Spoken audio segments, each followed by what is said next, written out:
Je voudrais revenir quand même une toute petite seconde sur le travail sur les nappes de temps, justement, parce que c'est vraiment quelque chose de très intéressant et d'assez original dans le film.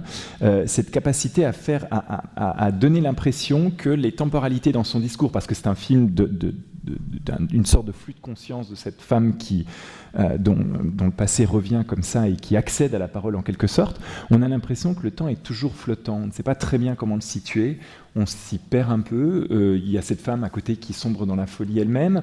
Et vous avez vraiment fait tout un travail pour essayer de donner l'impression qu'on ne sait jamais très bien à quel moment on se situe. Oula, oui. Parce que là, à chaque fois, c'est la lumière qui travaille, mais bon, il faut être très attentif, voir par exemple quand la nuit tombe, etc.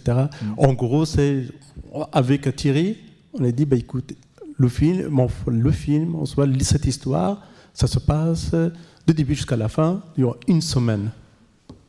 Donc, faisons de sorte comment accentuer justement jour et nuit, etc. Et c'est vrai, c'est très compliqué. Et là, c'est Jean-Claude qui m'avait indiqué une chose magnifique. Il dit que dans le cinéma, on peut passer d'un jour à l'autre, mais pas d'une nuit à l'autre.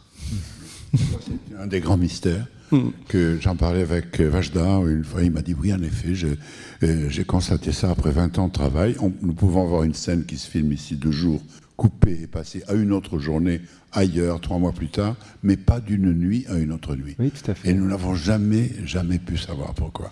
Le changement d'habit, alors que... Si vous changez de chemisier... C'est assez mystérieux. C'est pour ça que dans les westerns, il y a toujours ce qu'on appelle la scène du bivouac, qui interrompt. Mais on ne peut pas passer d'un bivouac à l'autre. C'est impossible. Ouais. Donc ici, c'est pareil. Donc oui, c'est vrai que les nuits, on peut repérer par les nuits, mais surtout, c'est les vêtements de la femme. Donc, et en plus, c'est par des couleurs, parce qu'ils sont presque toujours les mêmes, mais c'est la couleur qui change. Ce jaune très beau à la fin. Voilà.